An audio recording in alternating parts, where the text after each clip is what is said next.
அனைவருக்கும் அன்பான வணக்கங்கள். மனிதர்கள்ல 2 வகையான மனிதர்கள் இருக்கிறார்கள். ஒன்று தலையை மையமாக வைத்து வாழ்பவர்கள். இன்னொன்று இருதயத்தை மையமாக வைத்து வாழ்பவர்கள். இது நம்ம அடிக்கடி பேசின ஒரு விஷயம்தான். இந்த தலையை மையமா வைத்து வாழ்றவங்க பார்த்தீங்கன்னா, எல்லாத்தையுமே கணக்கு பண்ணிக்கிட்டே இருப்பாங்க. எல்லாமே கால்குலேட்டிவ் மைண்டா இருக்கும் அவன்ட்ட. எல்லாமே. சின்ன சின்ன விஷயத்தையும் ரசிக்கிறது கூட கணக்கா தான் பார்ப்பான். ஒரு இன்வால்வ்மென்ட்டோட அது உணர்வுபூர்வமா முடியாது. இந்த ஹார்ட் ஓரியன்டட் பெர்சன்ஸ், அதாவது இருதயத்தை மையமாக வைத்து வாழ்பவர்கள், உண்மையிலேயே அவன் எமோஷனலா இருப்பான். நல்லா எல்லாத்தையும் ரசிப்பான், அன்போட இருப்பான், கண்ணீர் வரும் அவனுக்கு, அன்பு உணர்வு வரும், இரக்கப்படுவான், அவனுக்கு பரிதாபப்படுவான். இந்த மாதிரி குணம் நல்லா இருக்கும். இந்த இருதய சக்கரம் அதுக்கு விழிக்கணும். அல்லது அவனுக்கு அந்த உணர்வுகள்லாம் வராது. இயற்கையாவே தலையை மையமா வச்சு வாழ்றவங்களால நிம்மதியா வாழ முடியாது. அவங்க தூக்கமே வராது படுத்தாலாம் அவங்களுக்கு. மனம் ஓடிக்கிட்டே இருக்கும். மனம் கால்குலேட்டிவா இருக்கும். ரொம்ப பரபரப்பா இருப்பான். அவனுக்கு தான் ஹைப்பர் டென்ஷன், ரொம்ப பெரிய பெரிய நோய்கள்லாம் வரும். இந்த ஹார்ட் சக்கரம் விழிப்படைந்த மனிதர்கள் படுத்த உடனே தூங்கிருவான். அப்படி படுத்து கொஞ்ச நேரத்திலேயே அப்படியே அப்படியே தன்னை மறந்து தூங்கிருவான். அந்த ஹெட் ஓரியன்டடான பெர்சனுக்கு பிரச்சனை வரும்போது பார்த்தீங்கன்னா, அந்த பிரச்சனையிலேருந்து அவனால சீக்கிரம் வெளியே வர முடியாது.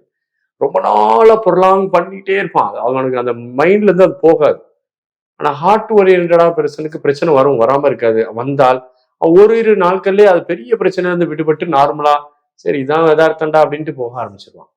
அந்த இருதய சக்கரம் விழிப்படைந்தால் அவனுடைய வாழ்க்கையே மிகப்பெரிய அதிசயமா மாறிடும். அந்த ஹார்ட் சக்கரா விழிப்படைவதற்கு ரொம்ப நம்ம முக்கியத்துவம் கொடுக்கணும்.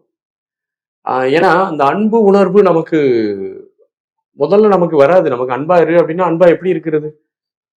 ஒரு உயிர் மேல ஒரு இரக்கம் வேணும்.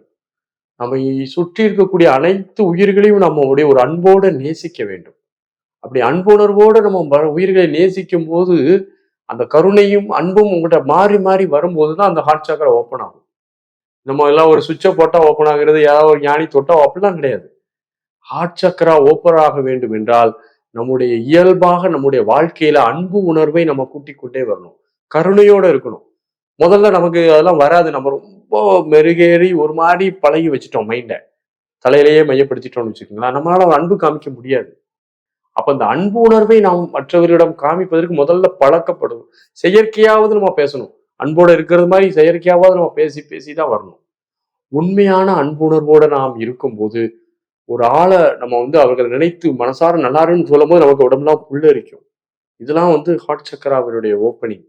அவனுடைய வாழ்க்கை ஸ்மூத்தா இருக்குங்க. ஹார்ட் சக்கரா ஓப்பனா இருந்ததுன்னா அவனுடைய வாழ்க்கையில மிகப்பெரிய அதிசயம் என்னன்னா, அவன் ஃப்ரீயா இருப்பான். எந்த கணமும் இருக்காது. அவனுடைய மனசுல எந்த கணமும் இருக்காது.